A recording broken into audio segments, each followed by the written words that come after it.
Hello everyone, welcome to education academy. मैं हूं गणेश कुमार और आज हम लोग लेक्चर 3 स्टार्ट कर रहे हैं, some basic concept of chemistry का, ठीक है, जो कि क्लास 11 का टॉपिक है।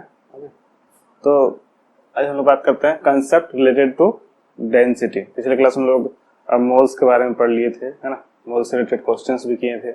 आज हम लोग इससे आगे पढ़ते हैं। तो सबसे पहले व्हाट इज डेंसिटी? डेंसिटी क्या होता है? डेंसिटी सिंपल है ना। डेंसिटी होता है क्या है? मास by volume. Mass by volume, ये तो हम लोग बचपन से जानते आ रहे हैं। मतलब यूनिट वॉल्यूम पे कितना मास है, ठीक है। जैसे कि हम लोग बचपन से जानते हैं कि मान लो, है ना, 1 kg, ये 1 kg, ठीक है, 1 kg मेटल ले लेते हैं, सपोज आयरन, लोहा, है ना, और 1 kg, है ना, 1 kg सपोज दूसरा कुछ ले लेते हैं, मान लो वुड, लकड़ी, ठीक है। और पूछेंगे बताओ कि इसमें जो है कौन, है ना, इसका मास दोनों का तो सेम है, फिर भी हम लोग बोलते हैं कौन ज्यादा भारी है। तो क्या बोलते हैं हम लोग? लोहा जो है ज्यादा भारी है। तो एक्चुअली लोहा भारी नहीं है, बल्कि इसका डेंसिटी क्या है? ज्यादा है। 1 kg वुड, लकड़ी लेंगे तो 1 kg में ज्यादा जगह लेगा एज कम्पेयर टू आयरन, लोहा के रिस्पेक्ट में, ठीक है। यानी यहाँ क्या बोल सकते हैं कि यदि वॉल्यूम को यूनिट कर देंगे, वॉल्यूम को सेम कर देंगे, है ना, तो सेम वॉल्यूम पे मतलब अभी मास सेम है और बोल सकते हैं क्या, ये ज्यादा भारी है और ये कम भारी, ऐसा बोलते हैं हम लोग, ठीक है। इसका मतलब इसका डेंसिटी क्या है? ज्यादा है, और इसका डेंसिटी क्या है? कम, ठीक है। तो डेंसिटी होता है क्या? मास बाय वॉल्यूम। यूनिट वॉल्यूम को कम कर देंगे, मतलब यूनिट कर देंगे, यूनिट वॉल्यूम पे कितना मास है वही उसका क्या कहलाता है? डेंसिटी। जिसका ज्यादा मास होगा वो ज्यादा डेंसिटी कहलाएगा, उसका डेंसिटी ज्यादा होगा। ओके, अब बात करते हैं यहाँ से। ये तो बेसिक हम लोग पहले से जानते हैं। इसका यूनिट क्या हो जाएगा? मास का यूनिट होता है केजी और वॉल्यूम का होता है मीटर क्यूब, ठीक है, यानी केजी पर मीटर क्यूब, ये इसका यूनिट हो जाएगा। अब यहाँ पे बात करते हैं क्या, डेंसिटी जो है अलग अलग सब्सटेंस के लिए अलग अलग डिफाइन किया जाता है।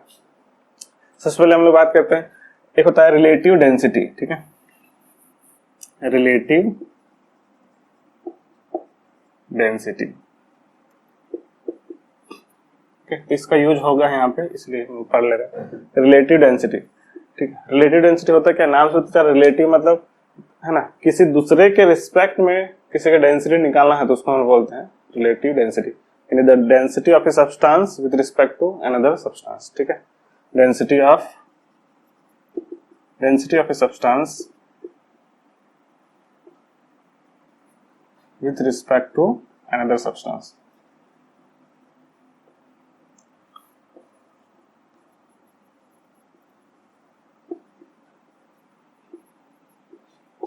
ठीक है। Density of a substance with respect to another substance, उसी को हम लोग क्या बोलते हैं? Relative density. तो रिलेटिव डेंसिटी, है ना, को हम लोग जनरली दो तरीके से डिफाइन करते हैं, मतलब फॉर लिक्विड और सॉलिड, है ना, लिक्विड एंड सॉलिड के लिए, ठीक है। For liquid and solid relative density जो होता है,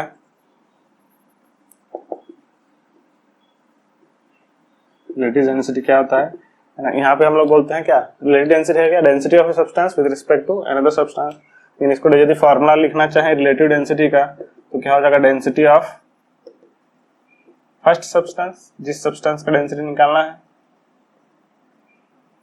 divide by density of second substance. ये हो गया रिलेटिव डेंसिटी। मतलब किसी भी सब्सटेंस के रिस्पेक्ट में दूसरे का डेंसिटी निकालना ही रिलेटिव डेंसिटी कहलाता है, ठीक है। अब लिक्विड और सॉलिड के लिए यदि निकालना है, गैस के लिए भी हम लोग देखेंगे, तो लिक्विड और सॉलिड के लिए रिलेटिव डेंसिटी क्या होता है? जो सेकंड सब्सटेंस है, सेकंड सब्सटेंस को हम लोग फिक्स ले लेते हैं और उसको लिया जाता है वाटर, है ना। दैट इज, यहाँ पे क्या लिखेंगे? Density of a substance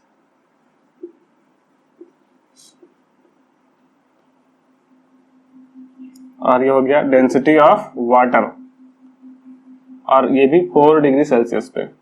4 degree Celsius पे वाटर का डेंसिटी सबसे ज्यादा होता है, इसलिए density of water at 4 degree Celsius. मतलब लिक्विड या सॉलिड का बात करेंगे तो रिलेटिव डेंसिटी कैसे डिफाइन करते हैं? Density of substance density of water at 4 degree Celsius. Okay, तो इस तरीके से इसका उतना ज्यादा जरूरत नहीं पड़ेगा। अभी हम लोग बात करेंगे गैस के लिए रिलेटिव डेंसिटी कैसे डिफाइन करते हैं। ओके,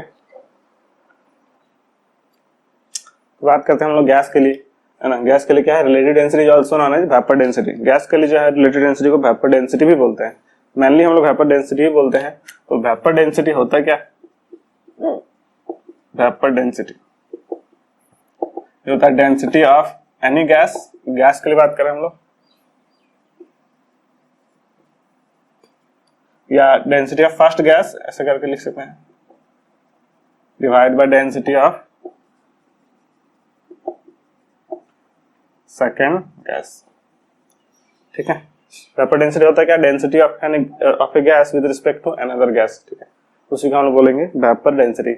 इन जनरल हम लोग जो सेकंड गैस लेते हैं मतलब किसके रिस्पेक्ट में निकाला जाता है, जनरली हाइड्रोजन गैस के रिस्पेक्ट में निकाला जाता है। ठीक है, यानी सेकंड गैस को हम लोग जनरली क्या लेते हैं, जनरली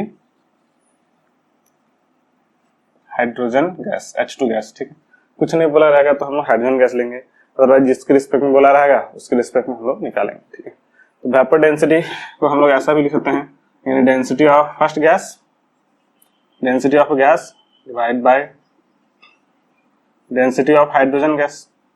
ठीक है, इस तरीके से भी लिख सकते हैं। ओके, वेपर डेंसिटी हो जाएगा डेंसिटी ऑफ जिस गैस का निकालना है divide by density of hydrogen gas. और होता क्या है ना, सिंस डेंसिटी को तो mass by volume, density directly proportional to mass. ठीक है, या फिर यहाँ पे मोलर मास भी बोल सकते हो। ठीक है, मॉलिक्यूलर मास या मोलर मास भी बोल सकते हो। ठीक है, ये हम लोग पीवी इक्वल टू एनआरटी से भी प्रूफ कर सकते हैं। तो डेंसिटी जो है वो मॉलिक्यूलर मास के डायरेक्टली प्रोपोर्शनल होता है, मतलब डेंसिटी जो है वो डायरेक्टली प्रोपोर्शनल होता है मॉलिक्यूलर मास। मॉलिक्यूलर मास को हम लोग m से दिखाते हैं।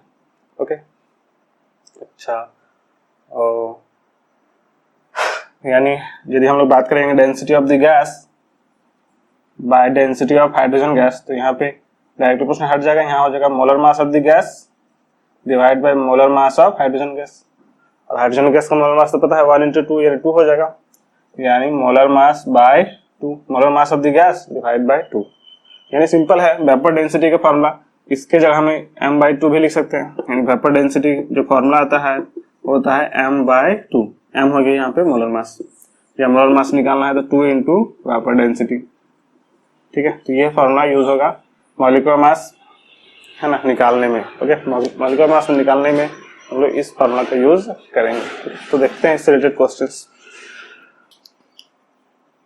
ओके, नेक्स्ट क्वेश्चन हम लोग देखते हैं, find the vapour density of nitrogen gas है ना एंड CO2 गैस। ये सबका वेपर डेंसिटी निकालना है। तो वेपर डेंसिटी अभी फॉर्मूला पढ़े थे, वेपर डेंसिटी को क्या होता था, मॉलिक्यूलर मास बाय 2। ओके, यानी वेपर डेंसिटी निकालना है तो क्या करेंगे, मॉलिक्यूलर मास निकालेंगे किसी भी गैस का, और क्या कर लेंगे उसको 2 से डिवाइड कर लेंगे। ठीक है, तो यहाँ से देखो यदि हम लोग इसका मॉलिक्यूलर मास तो पता ही है नाइट्रोजन का, नाइट्रोजन गैस बोला मतलब N2 है ना। फिर हम लोग बात करेंगे मॉलिक्यूलर मास ऑफ नाइट्रोजन, तो ये कितना हो जाएगा 14 इंटू 2 यानी 28। देयरफॉर वेपर डेंसिटी सिंपल है, वेपर डेंसिटी क्या आ जाएगा 28/2 यानी 14। बहुत ही आसान। ठीक है, इसका कोई यूनिट नहीं होगा, वेपर डेंसिटी का कुछ भी यूनिट नहीं होगा, क्योंकि ये क्या था, रिलेटिव डेंसिटी था। Density of first gas divide by density of second gas, दोनों यूनिट क्या हो जाएगा, कैंसिल हो जाएगा, तो इसके पास कोई भी यूनिट नहीं होगा। CO2 गैस का निकालते हैं। ठीक है, तो इसका मॉलिक्यूलर मास निकालो, कार्बन का 12, ऑक्सीजन का 16 इंटू 2 यानी 44 होता है। ठीक है, तो इसका वेपर डेंसिटी क्या हो जाएगा, मॉलिक्यूलर मास बाय 2 यानी 44/2 यानी क्या हो गया 22। तो बहुत ही आसान है, किसी भी मॉलिक्यूल का या किसी भी गैस का है ना हम लोग वेपर डेंसिटी इस फॉर्मूला से निकाल सकते हैं। ठीक है, फिर नेक्स्ट क्वेश्चन है, find the vapour density of SO2 gas with respect to O2 gas. SO2 gas का वेपर डेंसिटी निकालना है with respect to O2 gas. यहाँ पे बोल दिया विद रिस्पेक्ट टू, तो जिसके रिस्पेक्ट में बोला रहेगा उसी के रिस्पेक्ट निकालेंगे, जब नहीं बोला रहेगा तब हाइड्रोजन के रिस्पेक्ट में निकालते हैं। ओके, तो यहाँ पे वेपर डेंसिटी निकालना है, सिंपल है, vapour density equal to molecular mass by 2 था। 2 किसके लिए लिखते थे, हाइड्रोजन गैस के लिए। ठीक है, लेकिन यहाँ पे हाइड्रोजन गैस नहीं है, क्या है with respect to O2 gas, oxygen gas है, तो ऑक्सीजन गैस के लिए लिखेंगे, यानी सिंपल है M1/M2 ऐसा लिख सकते हो। फॉर्मूला क्या होगा M1/M2। M1 हो गया किसका निकालना है, ठीक है, किसका निकालना है SO2 का निकालना है और किसके रिस्पेक्ट में निकालना है, O2 के रिस्पेक्ट में। बस दोनों का मॉलिक्यूलर मास को डिवाइड कर लो, तो मॉलिक्यूलर मास ऑफ SO2 का मॉलिक्यूलर मास कितना हो गया है, ये हो जाएगा 32 प्लस 16 इंटू 2 यानी 32। ओके, 32 प्लस 32 और यहाँ पे हो जाएगा 32 यानी हो जाएगा 64/32 यानी 2 आ गया, इसका वेपर डेंसिटी आ गया है 2। ओके, तो किसी के रिस्पेक्ट में निकालना रहेगा तो है ना m1/m2 वाला फॉर्मूला लगाएंगे, मतलब जिसका निकालना है डिवाइड बाय जिसके रिस्पेक्ट में निकालना है। ठीक है, मॉलिक्यूलर मास से हम लोग वेपर डेंसिटी निकाल सकते हैं। ठीक है, ओके, तो नेक्स्ट क्वेश्चन हम देखते हैं, find the vapour density of a gas which contains 50 gram in 5.6 litre of it at NTP. फिर से एनटीपी है ना वाला क्वेश्चन आ गया है। तो यहाँ पे क्या कि गिवन है वो हम लोग देख लेते हैं। वेपर डेंसिटी निकालना है, तो वेपर डेंसिटी निकालने का एक ही फॉर्मूला हम लोग पास है, वो है molecular mass by 2, molecular mass by 2। यदि यहाँ पे किसी रिस्पेक्ट में बोला है तो गैस के रिस्पेक्ट, हाइड्रोजन गैस के रिस्पेक्ट में लेंगे। ठीक है, तो मॉलिक्यूलर मास बाय 2, यानी हमको किसी तरह मॉलिक्यूलर मास पता चल जाएगा तो वेपर डेंसिटी भी पता चल जाएगा। तो वही मॉलिक्यूलर मास निकालने हम लोग जानते ही है। यहाँ पे क्या क्या दिया है 50 ग्राम है ना, तो यानी W दे दिया हुआ है, तो हम लोग गिवन करके लिख लेंगे। W दिया है 50 ग्राम, ओके, और 5.6 लीटर यानी वॉल्यूम दे दिया है 5.6 लीटर एट एनटीपी। ओके, तो हम लोग W/m वाला फॉर्मूला लगाएंगे, सिंस W/m इक्वल टू क्या था V/22.4 है ना, ये फॉर्मूला हम लोग पहले पढ़ चुके हैं। ठीक है, तो W कितना हो गया 50, मॉलिक्यूलर मास यही तो निकालना है, निकल जाएगा तो वेपर डेंसिटी भी निकल जाएगा, और V दिया हुआ 5.6 और ये 22.4। ओके, ये 1/4 हो गया, कट गया 1/4 टाइम्स में, यानी m इक्वल टू कितना हो गया 5 इंटू 4 यानी 200। ये मॉलिक्यूलर मास निकल गया। ठीक है, नाउ वेपर डेंसिटी निकालना है, vapour density equal molecular mass by 2, hydrogen के रिस्पेक्ट में 2 से डिवाइड करेंगे। ठीक है, कुछ नहीं बोला तो हाइड्रोजन के रिस्पेक्ट में लेंगे। ठीक है, यानी 200/2 यानी कितना आ गया 100, ये इसका आंसर हो गया। तो यहाँ पे वेपर डेंसिटी वाला क्वेश्चन मोल से भी रिलेट करके मोलर मास निकालने बोलेगा और वेपर डेंसिटी निकालने बोलेगा, तो इस तरह से हम लोग क्वेश्चंस कर सकते हैं। ओके, तो नेक्स्ट क्वेश्चन है, find the vapour density of a gas which contains 2 moles in 32 gram of it. फिर से यहाँ पे दो चीज दिया हुआ है ना, मोलर मास फिर से निकालना है, फिर वेपर डेंसिटी निकालने के लिए मोलर मास बाय 2 कर देंगे। ठीक है, तो 2 मोल, तो नंबर ऑफ मोल्स यहाँ पे दिया हुआ है 2 और W दे दिया है कितना यहाँ पे 32 ग्राम। ओके, तो N दिया है W दिया है, फिर से सिंस N इक्वल होता है क्या है W/m, तो सिंपल है मॉलिक्यूलर मास यहाँ से निकाल लो W/n करके, तो W हो गया 32/2 कितना हो गया 16, ये 16 निकल गया molar mass, therefore vapour density क्या हो जाएगा मोलर मास बाय 2 16/2 यानी 18। ओके, बहुत ही आसान है, तो हम लोग मोल्स वाला फॉर्मूला यूज करके क्वेश्चंस कर सकते हैं। ओके, तो नेक्स्ट टॉपिक हम लोग देखते हैं average atomic mass. Okay, average atomic mass होता क्या है, जैसे कि हम लोग जानते हैं कोई भी एलिमेंट होता है, जैसे कार्बन हो गया है ना, या बोरन हो गया या क्लोरीन हो गया, वो सब जो है वो सब का परसेंटेज अलग अलग होता है नेचर में। जैसे कार्बन है ना, कार्बन जो है वो कार्बन का जो आइसोटोप्स होता है 12, 13 और 14 ये सब होता है। ठीक है, मतलब कार्बन जो है, कार्बन का एटॉमिक मास वाला 12 AMU वाला भी मिलता है, 13 AMU वाला भी मिलता है और 14 AMU वाला भी मिलता है। ठीक है, लेकिन सबसे ज्यादा कौन मिलता है, सबसे ज्यादा 12 AMU वाला मिलता है, 13 14 वाला बहुत ही कम नेग्लिजिबल मिलता है। ठीक है, तो बोले अब ठीक है मिलता तो है ना। उसी तरह क्लोरीन का बात करेंगे, 35 मास वाला भी मिलता है और 37 मास वाला भी मिलता है। ठीक है, तो है ना, यहाँ पे पूछेगा कि 35 वाला जो है 35 वाला 25% मिलता है और ये 35 वाला जो है 75% और ये 25% प्रेजेंट होता है नेचर पे। ठीक है, इसका मतलब क्लोरीन एटम 35 मास वाला जो है 75% एग्जिस्ट करते हैं नेचर पे, और क्लोरीन एटम 37 वाला जो है वो 25% एग्जिस्ट करता है नेचर में।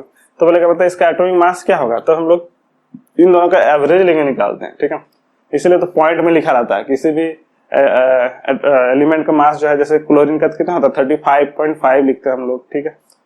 तो बेसिकली पॉइंट यहाँ क्या बता रहा है कि बहुत सारा फॉर्म में कोई भी एटम जो बहुत सारा फॉर्म में एग्जिस्ट करता है, तो सबका जितना भी मास है, जितना सारा एलिमेंट है, जितना सारा उसका एग्जिस्टेंस है, सबका एवरेज निकाल के हम लोग मास निकालते हैं, उसी को बोलते हैं एवरेज एटॉमिक मास, ठीक है। तो एवरेज एटॉमिक मास है क्या कि एक ही एलिमेंट अलग अलग आइसोटोप्स में एग्जिस्ट करता है, तो सबका हम लोग क्या करते हैं एवरेज निकाल के उसका मास बताते हैं। बोलते हैं क्लोरीन का एटॉमिक मास कितना है बताओ, तो किसका बताएंगे 35 वाला बताएंगे 37 वाला, कुछ नहीं, सबका क्या करो जितना एग्जिस्ट करता है नेचर पे सबका एवरेज निकाल के हम लोग बता देते हैं, ठीक है। जैसे हाइड्रोजन का भी, हाइड्रोजन का जो है 3 आइसोटोप्स है, 1H1 मतलब 1 मास वाला, 2 मास वाला और 3 मास वाला, ठीक है। 1H1 ऐसा लिखते हैं, 1H2 और 1H3 ऐसा लिखते हैं।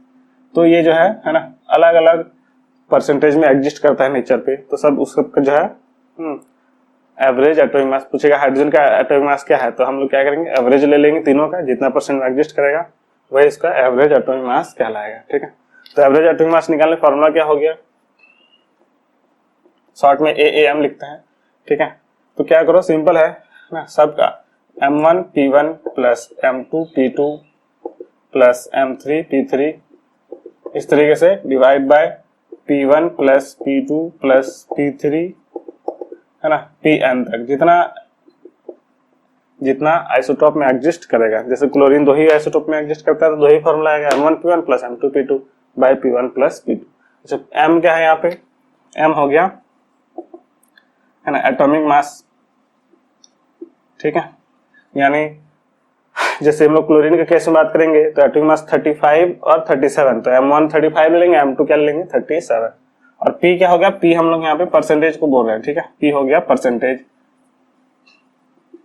मतलब कितना परसेंट एग्जिस्ट कर रहा है नेचर पे, ठीक है। जैसे क्लोरीन 35 वाला कितना एग्जिस्ट कर रहा है 75%। तो इस तरीके से हम लोग एवरेज एटॉमिक मास निकाल सकते हैं बहुत ही आसान तरीके से, ठीक है। तो हम लोग एक क्वेश्चन करके देखते हैं, ठीक है। ओके, तो एक क्वेश्चन देखते हैं हम लोग। Boron has 2 stable isotopes B10 20% and B11 80%। Okay, मतलब बोरॉन जो है 10 एटॉमिक मास वाला 20% एग्जिस्ट करता है और B11 वाला 80%। Average atomic weight of boron is, तो इसका एवरेज एटॉमिक वेट निकालना है, ठीक है। तो फिर से वही फॉर्मूला यूज करेंगे, है ना। यानी M1 दिया हुआ है कितना 10, पहला वाला मास जो है 10 दिया है, तो उसका परसेंटेज कितना दिया हुआ है यहाँ पे 20। सिमिलरली M2 कितना दिया हुआ है यहाँ पे, M2 दिया 11, तो उसका परसेंटेज कितना दिया हुआ है 80। ओके, इसका एवरेज एटॉमिक मास निकालना है, ठीक है।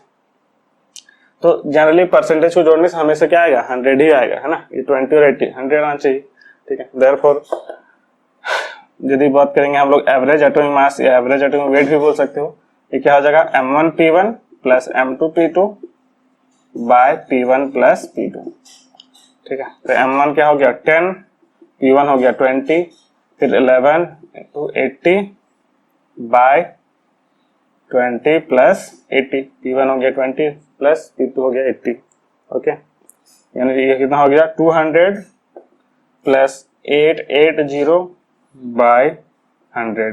ओके, तो यहाँ से लिख सकते हैं हम लोग 1080 बाय 100, यानी 10.8 आ गया। ओके, तो ये आंसर हो जाएगा। ऑफ कोर्स, है ना, जब भी हम लोग एवरेज एटॉमिक मास की बात करेंगे तो बोरॉन का एटॉमिक नंबर 10 है और एक बोरॉन का 11 है, ठीक है।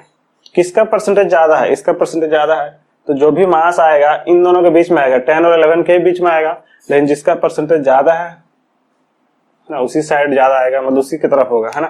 तो ऑफ कोर्स यहाँ पे जो वैल्यू आया वो कितना आया 10.8 आया, 10.8 आया, मतलब बोरॉन 11 की तरफ ज्यादा है। ओके, है ना, 10 की तरफ नहीं है बल्कि 11 की हो रही है ना, क्योंकि इसका परसेंटेज भी क्या था ज्यादा है। तो ऐसे भी हम लोग सोच सकते हैं, ठीक है। तो यहाँ से हम लोग ये बिना बनाए भी हम लोग यदि ऑप्शन वाला है तो बिना बनाए भी बोल सकते थे क्या, ये है ना। यदि ये 10.2 देखेंगे, 10.2 मतलब 10 की ओर ज्यादा है, तो वो तो होगा नहीं, क्योंकि 11 की ओर ज्यादा होना चाहिए, परसेंटेज 11 का ज्यादा है। फिर 11.2 दिया है, मतलब 11 से ज्यादा हो गया, तो 11 से ज्यादा नहीं होगा, ऑफकोर्स 10 और 11 के बीच में आएगा एवरेज जब भी लेंगे तो, ठीक है। और डी भी बोला है 10 होगा, तो 10 तो नहीं होगा, है ना, ऑफकोर्स 11 की साइड ही होने वाला है। तो ऑप्शन एक ही बचता है, वो क्या है ए। तो बिना बनाए हम लोग भी कर सकते हैं यदि ऐसा ऑप्शन दिया रहेगा तो। ओके ओके, तो नेक्स्ट क्वेश्चन देखते हैं हम लोग। An element has 3 isotopes having masses 15, 16 and 17. Okay, if the percentage of the elements of masses 15 and 16 are 20% and 30%, find average atomic mass of the element. Okay, तो 3 isotope से किसी भी element में उसका मास दे दिया है 15, 16 और 17। तो गिवन करके हम लोग लिख लेते हैं M1 हो गया 15, M2 हो गया 16 और M3 हो गया 17। Okay, if the percentage of the elements of masses 15 and 16 are, अच्छा M1 है ना, का जो परसेंटेज है वो कितना दिया हुआ है 20%, और M2 का जो परसेंटेज दिया हुआ है कितना है 30%। Okay, find average atomic mass of the element. तो इसका एवरेज एटॉमिक मास क्या होगा? तो M3 का तो परसेंटेज नहीं दिया हुआ है, कैसे निकालें? कुछ नहीं, परसेंटेज अभी क्या बताया, परसेंटेज जोड़ने से क्या होगा 100% होना चाहिए। तो ये यदि दोनों मिलके 50% है तो ये अकेले कितना होना चाहिए था? अकेले 50 होना चाहिए, तभी तो जोड़ने से 100 आएगा।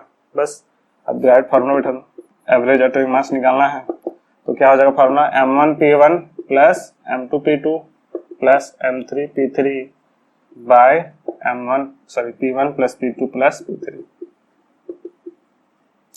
तो M1 हो गया 15 इंटू 20, M2 हो गया 16 इंटू 30 और ये हो गया 17 into 50 by 20 plus 30 plus 50। Okay, calculation कर लेंगे हम।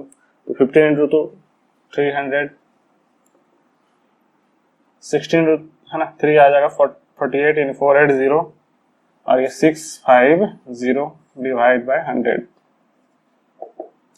तो ये जोड़ने से कितना आ जाएगा है ना 0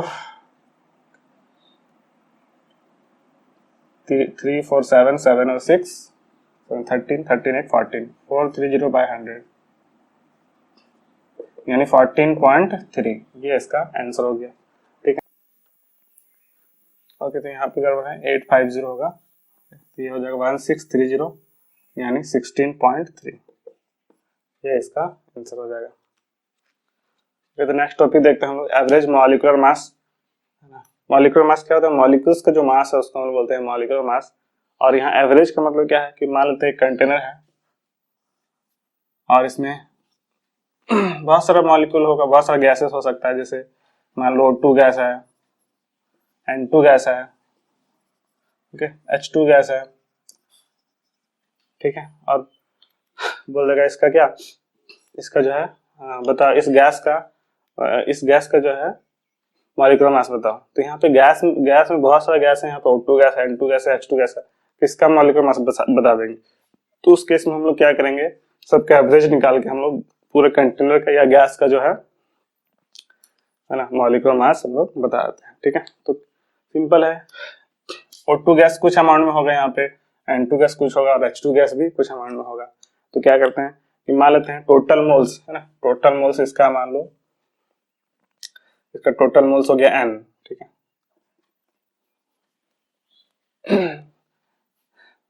तो हम लोग जानते हैं कि मोल्स, नंबर ऑफ मोल्स निकालने पर होता है W बाई M है ना, नंबर ऑफ मोल्स निकालने पर होता है W बाई M। तो यहाँ से क्या बोल सकते हैं, M इक्वल टू क्या लिखते हैं W बाई N। ठीक है, तो यही हो जाएगा M मतलब मॉलिक्यूलर मास। ठीक है, तो यहाँ पे एवरेज निकालना रहेगा, M एवरेज निकालना है तो क्या करेंगे, ठीक है, W बाई N टोटल, और यहाँ पे W टोटल, यहाँ पे W टोटल लिख लेंगे। ठीक है, यानी टोटल वेट यहाँ पे कितना है divide by total number of moles यहाँ पे कितना है।